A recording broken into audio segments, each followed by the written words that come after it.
Touchdown Santolan Station. Andyan, dito na kami, arrivals, Boracay Airport. Bad trip si Ira kasi. Mamaya, kaganto namin. Ayun po. Ayan, walang tao. Well, liwanag ng setting ko pala sa... Meron pala dito eh, bumili pa tayo sa mall eh. Wait lang. Ayan, wala naman kaming hihintay na wala naman kaming hihintay na baggage. Kaya diretso na kami sa dun sa tricycle. Kailangan namin bilisan. Tricycle, tapos doon kami kukuha ng pass sa sa port. Dito lang, diretso lang tayo. Bakit may mga sandalo? Diretso lang tayo, sakay ng tricycle. Ito DIY kasi wala namang ito mga pag may mga tour yan. Ang dilim. Pero dahil DIY, sa tricycle lang kami. Good evening po. Good evening po.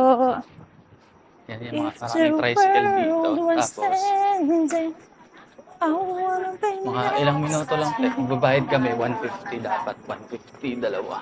Magbabayad kami.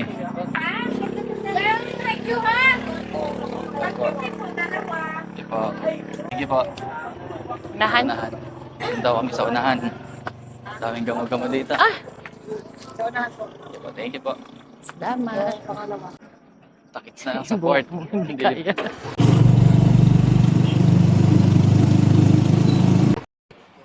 Yun, narito na kami sa sa Jetty Port. Ito yung non-tourist lane. Dito tayo sa tourist lane. Pero, tatanong tayo sa ito, public assistance. Sir, may iPass kami. Saan? Dito po. Thank you po. Thank you po. Dito. Yeah, kumuha kami ng iPass online. Ito. Kumuha kami ng iPass online para dire-diretso na. Sabi dito daw. Ito po. Yun po. Doon. Yung iPass. Dito, iPass. Yun yung nakita ko sa mga vlogs, yung iPass kasi. Imbes na magbayad ka ng ayan, mga fee na yan. Isa na lang. Yung code po ba? Ito. Code po natin, sir. I-light load lang po muna natin, sir. May connection po, sir, para makita po yung QR. Apo. Ayan. Nakikonnect ako sa wifi nila. Light pin ko lang po, sir, ha? Sige po. Nakikonnect ako sa wifi nila para ma-download or ma-download yung QR code. Mas mabilis tong ganitong proseso. Kaya kung pupunta kayong Boracay, ganito mas madali. Sir, kalulog, sir, at saka sa mga pera ka rin, sa. Sir, kasulungan lang ako na pa-screenshot ng QR nila para kung in case na offline mag-view po nila. Okay.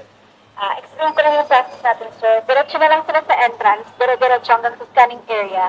Tapos sa scanning area, ipapakita ulit yung QR para mas scanning collector. And then, sa tabi ng ating scanning area ay mga boatmen po. So, ibibigay po natin itong Coast Guard manifest sa kanila kapalit po ng seat number sa bangka. Yan lang po. Thank you. May process po pabalik since round trip po sila. Thank you po. Ayun na, Boracay. Traffic Land, Jetty Port. Yes po. iPass. Sa scan. Sila kayo sir, iPass. Apo. Sila po tayo to boarding. Kita na po yung papel na yun. Okay po. Thank you po. Ayan, parang konti lang din yung nag-iPass. Di ba? Kasi dadaanan mo yung lahat to. Pero pag iPass, doon na lang, isa na lang. Kaya sa mga magboborakay, tas di pa alam yung iPass, search nyo lang sa Google. Andun na yun, lalabas na yung registration. Same lang naman yung bayad, may convenience fee lang na yata, 50 pesos. iPass lane.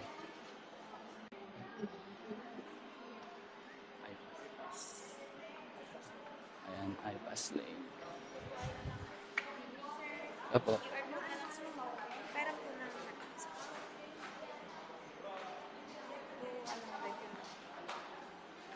Yung brightness po sir.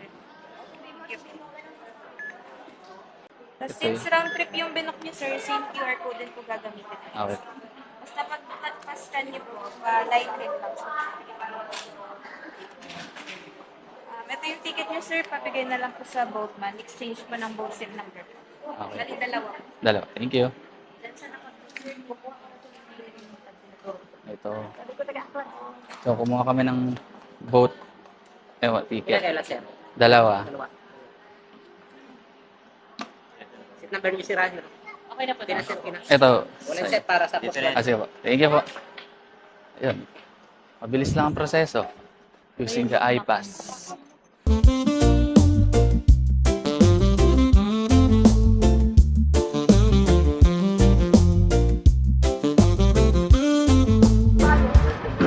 Yun. Ganun kabilis.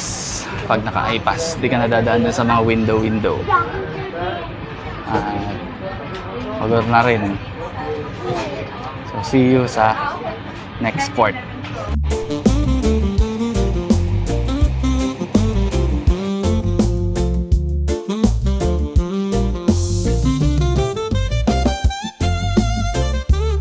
At yun, dito na kami sa Boracay.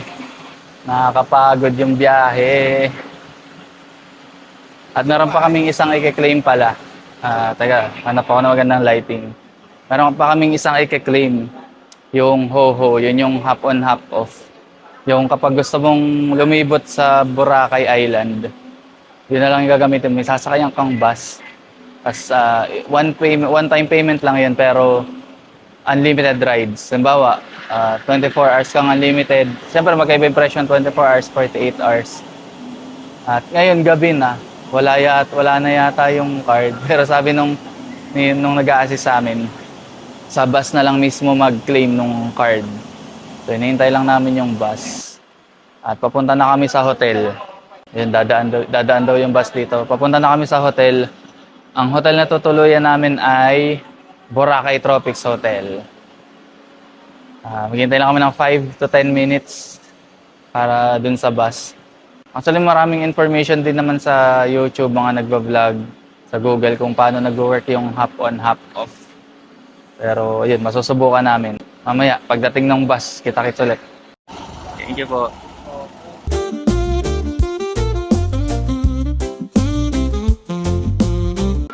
Mali pala. Nag-book kami online, pero i-claim pala. Kapag nag-book online, i-claim sa mismong office. Yung dito sa bus, dapat dito kami mismo bibili. Eh, since nakapag-book na kami, dapat i-claim na namin sa office. Bukas pa sa D-Mall. Eh, buti, pinayagan kami na sumakay dito hanggang hotel kahit walang bayad. Mabait ang mga taga Boracay. Kasi madilim tapos walang tao. Kami lang nahira tao.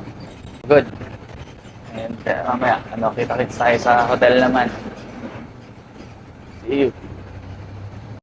At ayun, nandito na kami sa Boracay. Kanina pa. Dito kami sa tapat ng Station X bumaba. Yan yun, U-Hotel, tas Laod Buffet. Andun yung Boracay Tropics kasi doon kami binaba sa bandang, konting lakad lang naman. Doon lang sa bus stop kami binaba. Tapos, ayun lang yung Boracay Tropics. So, makikita na natin agad. Konting lakad lang.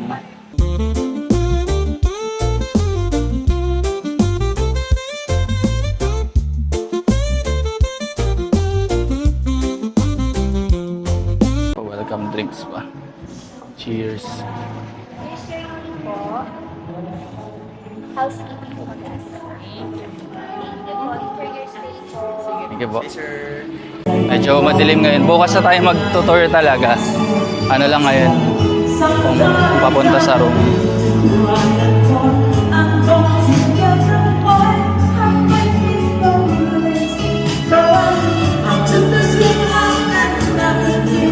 Look, ganda lang po.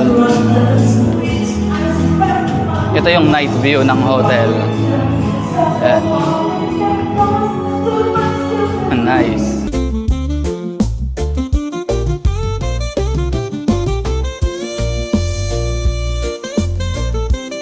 Dito na kami sa Boracay Tropics Hotel.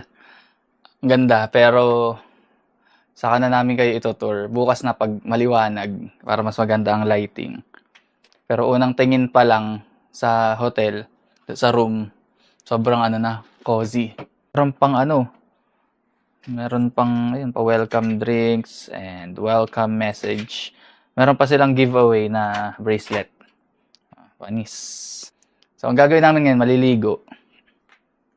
Maliligo pa talaga. Maliligo kasi ilang oras tayo sa daan. Almost 12 hours na yata. 10 hours, 11.